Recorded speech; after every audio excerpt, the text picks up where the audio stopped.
Boeing B-17 flying fortress, Sally B. The D-Day 80th anniversary. Crews of the US 8th Air Force stationed at airfields across East Anglia were briefed for their first missions at 0330 hours that morning. The 8th Air Force fighters were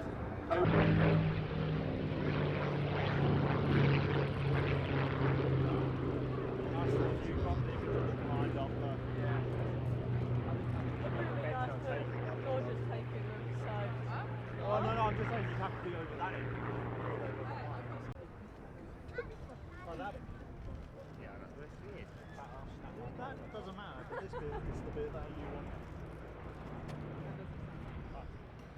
Oh, but that.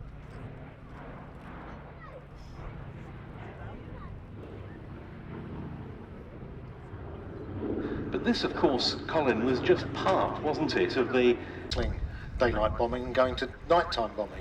However, the general persisted with that theory of precision bombing and with the assistance of particularly the P-51 and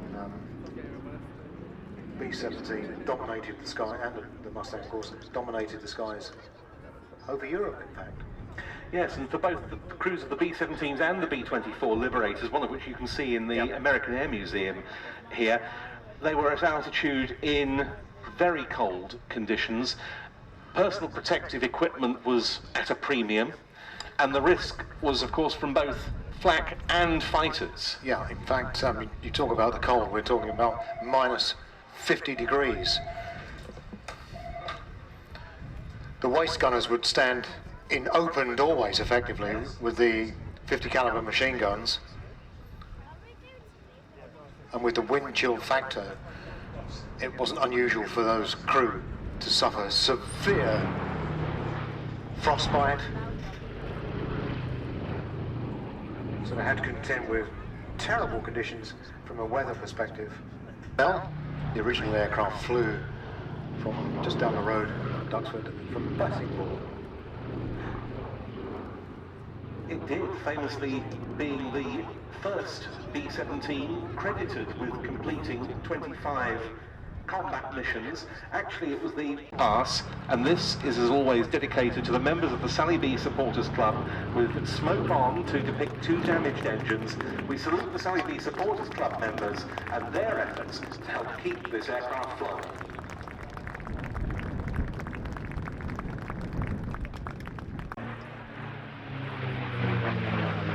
During the Second World War, so we look forward to meeting up with Casey tomorrow.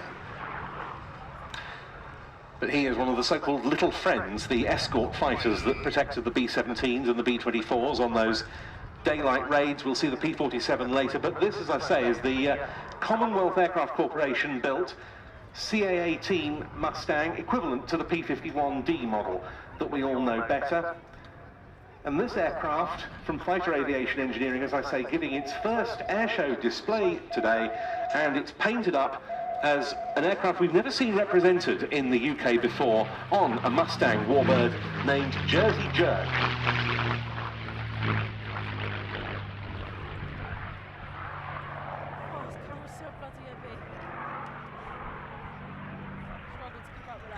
This was the aircraft of Captain Donald Strait when he was the commanding officer of the 361st Fighter Group, 8th Air Force, stationed at Martlesham Heath near Ipswich. He'd started in combat flying P-47 Thunderbolts and named all his aircraft Jersey Jerk. He came from New Jersey. He wanted to use the name Jersey Bounce, but that had already been taken.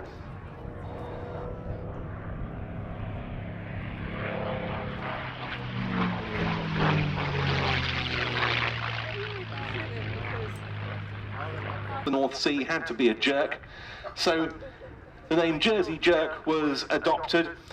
The 361st Fighter Group converted from P-47s to P-51s in November 1944, the same day as Donald Strait became its commanding officer. Strait and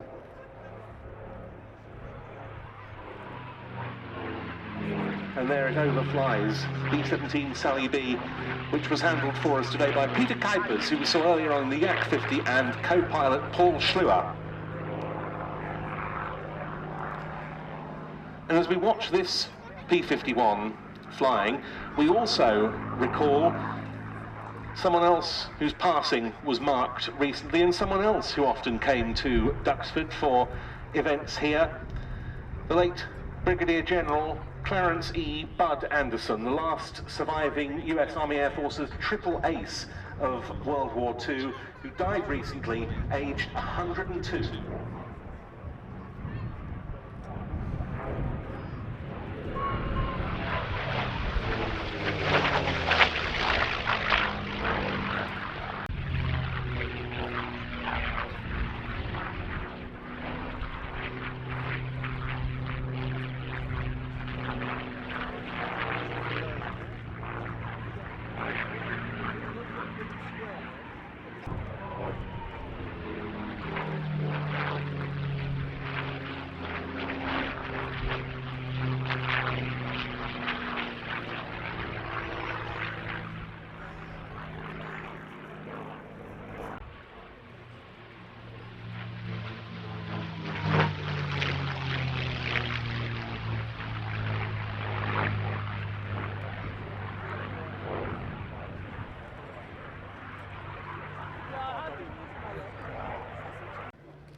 Alex Smee landing after a beautiful display of Mustang Jersey Jerk.